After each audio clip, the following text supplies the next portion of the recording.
Guys, आप सभी लोगों ने सुपर हीरोज के बारे में तो सुना होगा, लेकिन क्या आप सभी लोगों ने ये सुना है कि पूरी की पूरी फैमिली के अंदर ही सुपर पावर्स है? तो चलिए मैं आज आप लोगों को एक ऐसी फैमिली से मिलाती हूँ जिसकी पूरी फैमिली में अलग अलग पावर्स है। गाइस, ये मूवी है द इनक्रेडिबल्स। ये 2004 के अंदर आई हुई एक computer animated super hero movie है। कहानी की शुरुआत में हम देखते हैं कि 1950s के टाइम के अंदर काफी ज्यादा सुपर हीरोज हुआ करते थे, जो कि सिटी में होने वाली रॉबरी और बाकी पूरे कामों से लोगों को बचाया करते थे।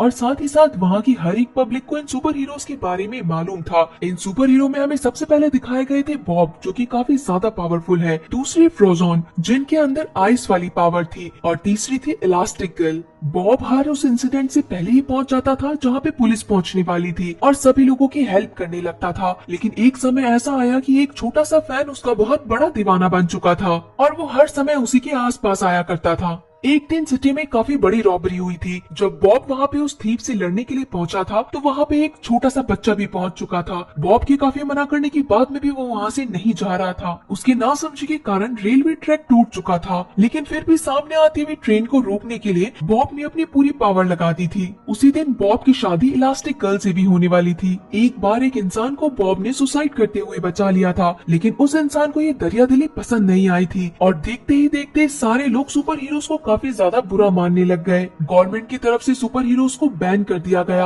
और अब वो पब्लिक के लिए लोगों के सामने नहीं आ सकते। इसी कारण उन्हें अब छुप के सीक्रेटली रहना था। कहानी पहुंच जाती है 15 साल आगे, जहाँ पे गवर्नमेंट ने एक ऐसी ऑर्गेनाइजेशन बनाई थी जहाँ पे सुपर हीरोज को जॉब मिल सके। ये ऑर्गेनाइजेशन सुपर हीरो को जॉब मिलने के अंदर हेल्प किया करते थे। इसी कारण बॉब की भी जॉब एक इंश्योरेंस कंपनी के अंदर लग रखी थी। हालांकि बॉब इस जॉब से बिल्कुल भी खुश नहीं था। वो हर समय अपने बॉस की डांट सुना करता था और अब इनकी एक फैमिली भी थी। बॉब की वाइफ यानी कि इलास्टिक गर्ल को अपने बेटे के स्कूल से कॉल आता है कि उसने अपने टीचर के साथ में काफी बुरी शरारत की है। यहाँ इनकी एक बेटी दिखाई जाती है जिसका नाम है वॉयलेट और इसकी पावर है कि ये इनविजिबल हो सकती है। बॉब जब अपने घर पे पहुँचता है तो डिनर टेबल पे इलास्टिक गर्ल कहती है कि तुम तुम्हारे बच्चों को कुछ समझाते क्यों नहीं हो? डैश ने आज फिर से काफी ज्यादा बदमाशी की है। बॉब इन सारी बातों को अनसुना करके अंदर चला जाता है, लेकिन वहाँ पे डैश और वॉयलेट काफी ज्यादा झगड़ने लग जाते हैं। बॉब और फ्रोजोन अक्सर मिला करते थे। प्रेजेंट टाइम के अंदर ये किसी भी तरीके से सुपर हीरो नहीं है, लेकिन अगर इन्हें कभी भी कोई गलत काम होता हुआ दिखता था तो ये जरूर वहाँ पे पहुँच जाया करते थे। इन्हें पता चलता है कि एक बिल्डिंग के अंदर आग लगी है और अब ये अपने सुपर हीरो की पावर्स दिखाने के लिए वहाँ पे लोगों को बचाने के लिए पहुँच जाते हैं, लेकिन इनकी ये हेल्प इन्हीं के ऊपर भारी पड़ जाती है। वो लोगों को बचाते हुए एक शॉप के अंदर एंटर करते हैं और तभी वहाँ पे पुलिस पहुँच जाती है और उन लोगों को चोर समझा जाता है। घर आते ही इलास्टिक गर्ल काफी ज्यादा गुस्से में थी बॉब से कि जब तुम्हें मना किया गया है कि तुम्हें सुपर हीरो की पावर्स लोगों को नहीं दिखानी है तो फिर तुम लोगों की हेल्प क्यों करते हो? तो बॉब कहता है कि ये हमारी ड्यूटी है, आखिर हम अगर हेल्प नहीं करेंगे तो कौन करेगा?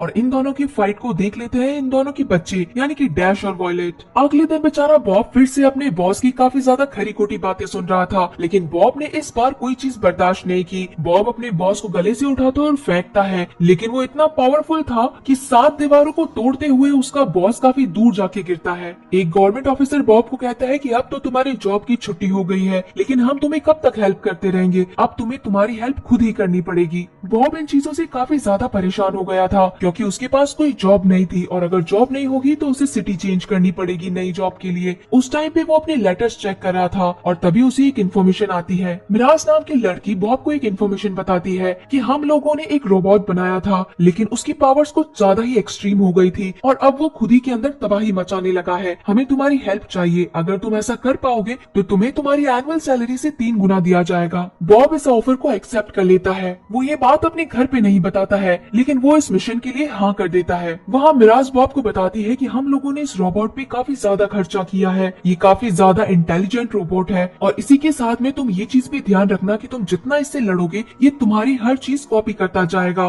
तो जितना जल्दी हो सके इसे बस ऑफ कर दो और वहाँ से निकल जाओ। अब बॉब को उसी आइलैंड पे छोड़ दिया जाता है जहाँ पे वो रोबोट खुला घूम रहा था। बॉब उस बिगड़े हुए रोबोट से काफी ज्यादा लड़ने की कोशिश करता है, लेकिन वो रोबोट पूरी तरीके से आउट ऑफ कंट्रोल हो चुका था। वो बॉब को मारने ही वाला था, लेकिन तभी वहाँ पे बॉब ने उसका सिस्टम खराब कर दिया था और अब उस रोबोट ने खुद ही के हाथ से खुद ही को खत्म कर दिया था। इस कारण बॉब भी बच चुका था, वो रोबोट पूरी तरीके से खराब भी नहीं हुआ था और बॉब अपने मिशन में सक्सेसफुल हो चुका था। इसी कारण बॉब को अब डिनर पे बुलाया जाता है। डिनर पे मिराज उसे बताती है कि हो सकता है कि तुम्हें आगे भी और ऐसे ही मिशन मिलते रहे। बॉब अपने काम से काफी ज्यादा खुश था, क्योंकि एक तो वो अपने सुपर पावर्स यूज कर सकता था और दूसरा वो उसके पास में पैसे भी थे। वो खुद को ग्रूम करना शुरू कर देता है। वो एक्सरसाइज करता है वापस से फॉर्म में आने के लिए। एक दिन वो देखता है कि उसका सुपर हीरो वाला ड्रेस थोड़ा सा फट चुका है। इसी कारण वो अपने सबसे पुराने डिजाइनर के पास पहुंच जाता है, जिसका नाम था एडना। बॉब एडना से कहता है कि मुझे बस इस सूट को थोड़ा सा सही करवाना है। तो एडना कहती है कि तुम इतने बेकार से सूट को नहीं पहन सकते, मैं तुम्हारे लिए एक नया सूट बना दूंगी। और अब बॉब को पता चलता है कि उसके पास में एक नया मिशन आया है और इसी के कारण उसे कहीं बाहर जाना पड़ेगा।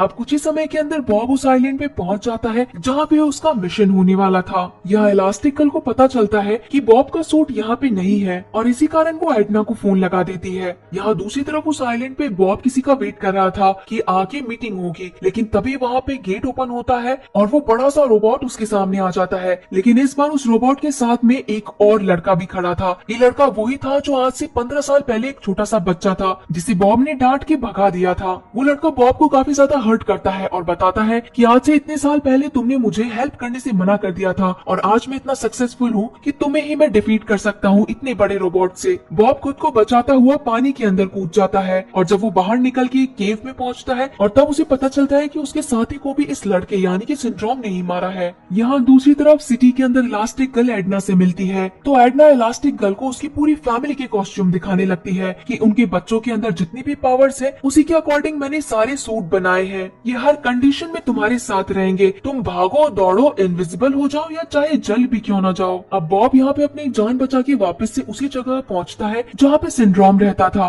वो काफी चालाकी से एक ऐसी जगह पे पहुँचता है जहाँ पे एक बहुत बड़ी स्क्रीन थी और एक पासवर्ड लगा था। वहाँ बॉब को पता चलता है कि इस ईरा के अंदर जितने भी सुपर हीरोज थे सभी को सिंड्रोम ने एक एक करके मार दिया है। और वहीं इलास्टिक गर्ल ये सोच रही थी कि आखिर बॉब कौन सी मुसीबत में फंस गया है। तो एडना उसकी हेल्प करती है और बताती है कि ये एक ऐसा गैजेट है जिससे तुम ये पता लगा सकती हो कि बॉब इस टाइम कहाँ पर है। जैसे ही इलास्टिक गर्ल वो बटन प्रेस करती है वैसे ही बॉब के पास में सिग्नल पहुँचता है और उस जगह की हर एक गन मशीन बॉब के ऊपर अटैक कर देती है। इलास्टिक गर्ल को पता चल चुका था कि बॉब अभी किसी न किसी मुसीबत के अंदर है, इसी कारण वो अपना कॉस्ट्यूम लेके वहाँ से पैकिंग करके जाने वाली थी। लेकिन उसी टाइम पे उसके दोनों बच्चे भी ये चीजें देख लेते हैं कि मॉम आखिर कहाँ पे जा रही है। एडना अपने किसी फैमिली मेंबर से हेल्प मांगती है और उसके बाद में हमें दिखाया जाता है कि एडना एक जेट में बैठी थी और उसी आइलैंड पे पहुंचने वाली थी जहाँ पे बॉब से आने वाले सिग्नल मिल रहे थे। यहाँ सिंड्रोम ने बॉब को पूरी तरीके से बंदी बना रखा था। इधर इलास्टिक गर्ल को पता चलता है कि जेट के अंदर उसके साथ उसके दोनों बच्चे भी आ चुके हैं, वो भी बिना बताए, और छोटे बच्चे को बेबी सिटर के भरोसे छोड़ के आए हैं। इलास्टिक गर्ल उस आइलैंड पे इन्फॉर्मेशन देती है कि ये एक गवर्नमेंट जेट है तो आप प्लीज अटैक मत करिएगा। ये बात सुनते ही वहाँ पे सिंड्रोम उस जेट के ऊपर फायर कर देता है। इलास्टिक गर्ल वॉयलेट को कहती है कि तुम जल्दी से अपना कवर बनाओ, लेकिन वॉयलेट ऐसा नहीं कर पाती है और तभी उस जेट के अंदर ब्लास्ट हो जाते हैं। लेकिन इलास्टिक गर्ल अपने दोनों बच्चों को बचा लेती है, वो सभी पानी के अंदर गिर जाते हैं। वहाँ बॉब को काफी ज्यादा गुस्सा आने पे वो सिंड्रोम को पकड़ने वाला था, लेकिन गलती से उसके हाथ में मिराज आ जाती है। वो सिंड्रोम को बोलता है कि मैं इसे मार दूंगा, तो सिंड्रोम बिना हिचकिचाए बोलता है कि हाँ ठीक है तुम इसे मार तो मुझे कोई प्रॉब्लम नहीं है। लेकिन बॉब ऐसा नहीं कर पाता है। वहाँ इलास्टिक गर्ल उस ओशन को पार करने के लिए अपने बेटे की मदद लेती है और खुद को एक बोट बना लेती है। वो सभी केव के अंदर बैठे थे। इलास्टिक गर्ल बोलती है कि मुझे तुम्हारे फादर के पास में जाना पड़ेगा, तुम दोनों मुझसे प्रॉमिस करो कि अगर किसी भी तरीके की कोई मुसीबत आएगी तो तुम दोनों अपने पावर्स यूज करोगे। और अब इलास्टिक गर्ल भी पहुंच जाती है सिंड्रोम के लैब में ही, लेकिन वहाँ के एंट्री गेट के अंदर वो फंस जाती है। वो वहाँ के गार्ड्स को एक दो पंच लगाती है और उसके बाद में वहाँ पे एक्सेस कार्ड लेके निकल जाती है। यहाँ डैश उस केव के अंदर घूम रहा था, लेकिन तभी उसे पता चलता है कि उन्हें यहाँ से भागना पड़ेगा, क्योंकि जो रॉकेट लॉन्च हुआ था उसकी सारी की सारी गर्मी इसी केव से बाहर निकल रही थी।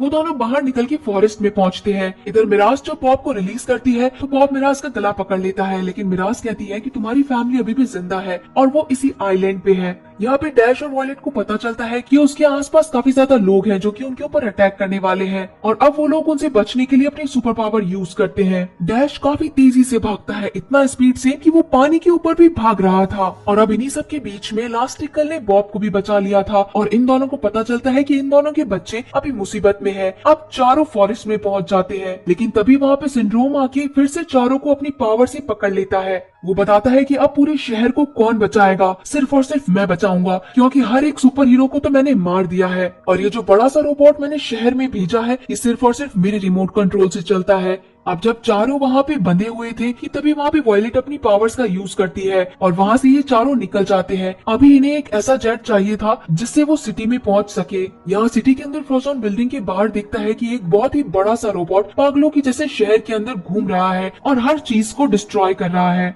और वहाँ पे सिंड्रोम सभी लोगों को बचाने के लिए पहुंच जाता है, जैसा कि उसने सोचा था कि वो खुद ही का ही रोबोट सबके सामने लाके खड़ा कर देगा और सब लोगों के सामने ऐसा बन जाएगा कि जैसे सबसे अच्छा सुपर हीरो सिर्फ और सिर्फ वो ही है। लेकिन तभी वहाँ पे इनक्रेडिबल्स की फैमिली पहुंच जाती है। वॉयलेट और डैश के ऊपर वो रोबोट गिरने ही वाला था कि तभी वहाँ पे बॉब आके अपने बच्चों को बचा लेता है। सिंड्रोम के हाथ में एक ऐसा रिमोट था जिससे वो उस पूरे रोबोट को कंट्रोल कर सकता था, लेकिन इसी फाइट के बीच में सिंड्रोम के हाथ से वो निकल जाता है और अब ये रोबोट पूरी तरीके से आउट ऑफ कंट्रोल हो चुका था। उस रिमोट को लेने के लिए फ्रोजन और डैश वहाँ से निकलते हैं। वो पानी के ऊपर दौड़ रहे थे। डैश के हाथ में आखिरकार वो रिमोट आ भी जाता है और वो अपनी फैमिली को देता है, लेकिन अभी भी वो रोबोट कंट्रोल में नहीं आया था। तब बॉब को याद आता है कि ये सिर्फ और सिर्फ अपने हाथ से ही डिस्ट्रॉय होगा और आखिर के अंदर लास्टिगल एक ऐसा बटन प्रेस करती है कि सीधा रोबोट का एक हैंड जो कि टूटा हुआ था वो सीधा रोबोट के अंदर जाता है और उसका मेन पावर निकाल देता है और वहीं पे वो रोबोट डिस्ट्रॉय हो जाता है। और अब वहाँ पे खड़े हर एक इंसान को पता चलता है कि अभी भी सुपर हीरो जिंदा है और वो हम सब लोगों की मदद के लिए हर समय तैयार रहते हैं। अब यहाँ पे गवर्नमेंट ऑर्गेनाइजेशन ने भी सुपर हीरोज को वापस से बधाई दी कि गवर्नमेंट तुम्हारे फिर से पूरे हुए लॉस की भरपाई कर देगा। लेकिन ये इतनी इंटरेस्टिंग कहानी कहाँ अभी खत्म होने वाली थी। सिंड्रोम अभी भी अपनी हरकतों से नहीं माना था। वो पहुंच जाता है इनक्रेडिबल्स फैमिली के घर पे और वहाँ पे वो सबसे छोटे मेंबर को यानी जैक को उठा के ले जाता है और तब हमें पता चलता है कि जैक की पावर्स क्या है, जो कि हमें स्टार्टिंग में नहीं दिखाई गई थी। जैक सिंड्रोम को इतना ज्यादा परेशान करता है कि उसके हाथ से सिंड्रोम छूट जाता है कि तभी वहाँ पे बॉब इलास्टिक गर्ल को हवा में उछालता है और इलास्टिक गर्ल अपने बेटे को फिर से पकड़ लेती है, लेकिन सिंड्रोम यहाँ पे बच नहीं पाता है। वो जेट के अंदर फंस के मर जाता है। कहानी के आखिर में हमें दिखाया जाता है कि फाइनली इनक्रेडिबल फैमिली ने डैश को रेसिंग पार्टिसिपेट करने के लिए हाँ कर दिया था और कुछ समय बाद में वो देखते हैं कि फिर से एक बुरा सा रोबोट कुछ रोबोटिक मशीनें शहर को डिस्ट्रॉय करने के लिए पहुंच गई है और अब सभी लोगों ने अपने मास्क पहन लिए हैं। इसका मतलब है कि ये लोग हमेशा से सुपर हीरो थे जो कि अपने सुपर हीरो की पावर से सभी लोगों को बचा लेंगे। गाइस, इस मूवी को जब इंडिया के अंदर रिलीज किया गया था तो बॉब की आवाज को शाहरुख खान ने डब किया था। आप सभी जब ये मूवी देखेंगे तो काफी फनी और काफी ज्यादा अच्छी मूवी लगेगी आप सभी को। तो आप सभी मुझे जरूर बताइएगा कि ये मूवी आप सभी लोगों को कैसी लगी है। तो चलिए मिलती हूँ मैं आप सभी से इसके सेकंड पार्ट में। तब तक के लिए टाटा।